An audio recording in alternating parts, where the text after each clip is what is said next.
सुनने के बाद कृष्ण से कौन मिलने जाता है पैदल? बार बार कहने पर सुदामा न चाहते हुए अपने बचपन के मित्र कृष्ण से मिलने चला। द्वारकाधीश के महलों के अंदर जाने का प्रयास किया तो द्वारपालों ने रोका। अरे ब्राह्मण, किधर को जा रहे हो? जानते भी हो यह मार्ग किधर जा रहा है? यह मार्ग द्वारकाधीश श्री कृष्ण के महलों को जाता है। हे विप्र, तुम यहाँ कहाँ भटक रहे हो? ए भाई, जानता हूँ, ये मार्ग श्री कृष्ण के महलों को जाता है। मैं उनसे ही मिलने आया हूँ भाई। यह भी खूब रही, द्वारकाधीश से मिलने का यह कौन सा समय है? महाराज अभी दरबार में नहीं है। अरे पंडित जी, श्री कृष्ण अपने महल के शयन कक्ष में आराम कर रहे हैं।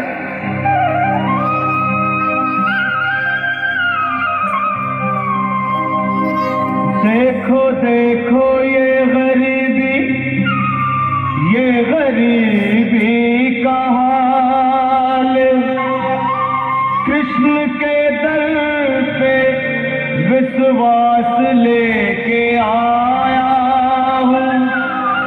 मेरे बचपन का यार है मेरा श्याम, हमारे महल के करीब आ गया है। तुम्हारे महल के करीब आ गया है।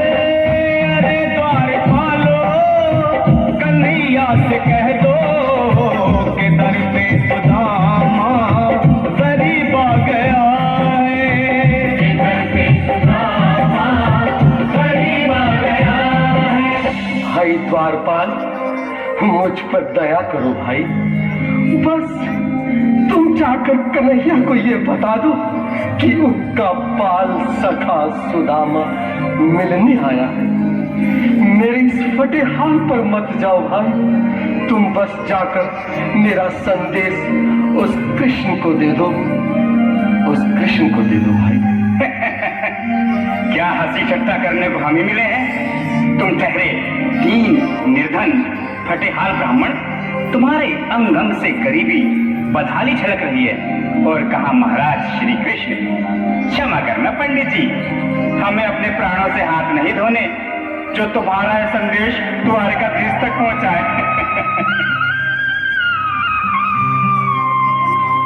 न सर पे है पगड़ी, न तन पे है जामा, बता दो कन्हैया को नाम है सुदामा।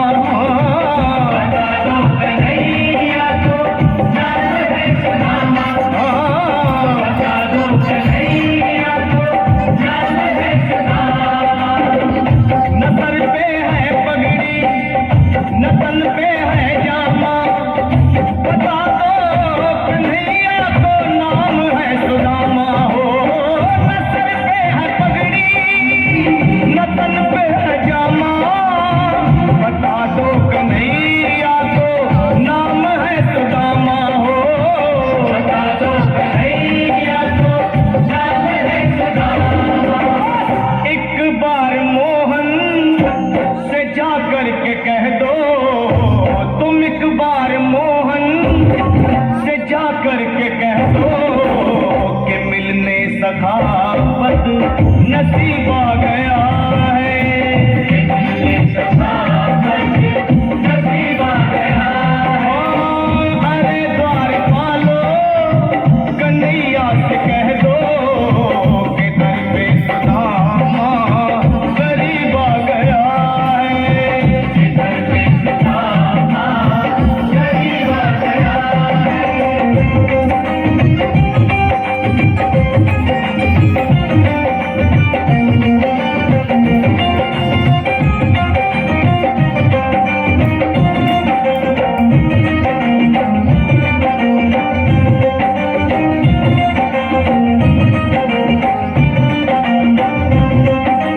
सुनो भाइयों, अब मेरी भी सुन लो। जब तक मेरा संदेश उस द्वारकाधीश तक नहीं पहुंचाती, तब तक मैं यहीं बैठा हूं, चाहे मेरे भूख प्यास से प्राण ही क्यों न चले जाए।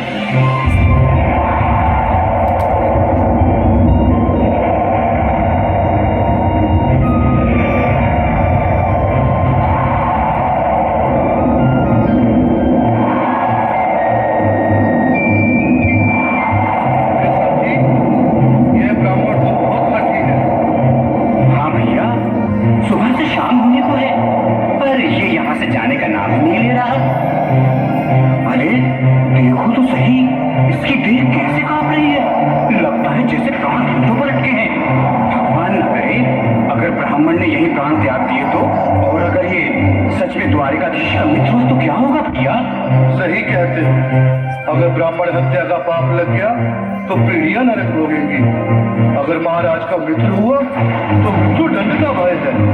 अपनी आने वाली पीढ़ियों को नरक में डालने से तो ये संदेश पहुंचाना ही ज्यादा अच्छा है। क्यों ना महाराज का संदेश पहुंचा दें? ऐसे करो, तुम जाओ भैया। तुम जाओ भैया, तुम उम्र में बड़े ठहरे, मेरी बात को समझो, तुम ही जाओ। देखो भाई, मैं ठहरा बाल बच्चेदार परिवार वाला, मेरे बूढ़े माँ बाप हैं, तुम ठहरे कुंवारे अकेले। अच्छा, मैं ही जाता हूँ। बिल्कुल, थोड़ा थोड़ा रास्ता दे दे, बिल्कुल बीच में ही। मनोज सिंह जी, आज फिर लीलाधारी के चेहरे पर मुस्कान है। लगता है जरूर कोई नई लीला रचने वाले हैं। द्वारकाधीश की जय हो। कहो द्वारपाल, इस समय कैसे आना हुआ? महाराज, क्षमा चाहता हूँ, पर कारण ही कुछ ऐसा है। द्वार पर एक ब्राह्मण स्वयं को रुक क्यों गए? आगे बोलो। द्वार पर एक गरीब ब्राह्मण स्वयं को आपका मित्र बताता है, आपसे मिलना चाहता है। अपना नाम सुदामा बताता है। सुदामा? क्या कहा? सुदामा? मेरा बाल सखा सुदामा? मेरे बचपन का मित्र सुदामा? सुदामा, मेरा मित्र सुदामा?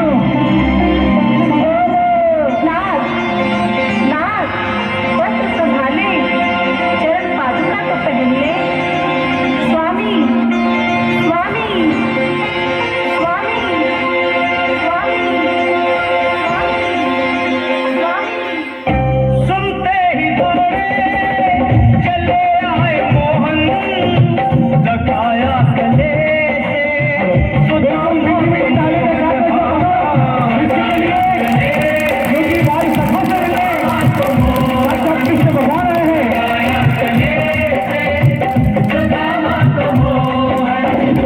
वो सुनते ही दौड़े चले आए मोहन, लगाया गले से सुदामा को मोहन।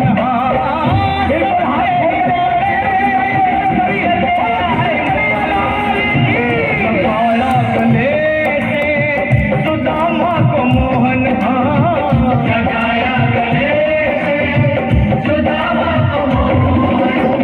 हुआ रुक्मणी को वीर के प्रभु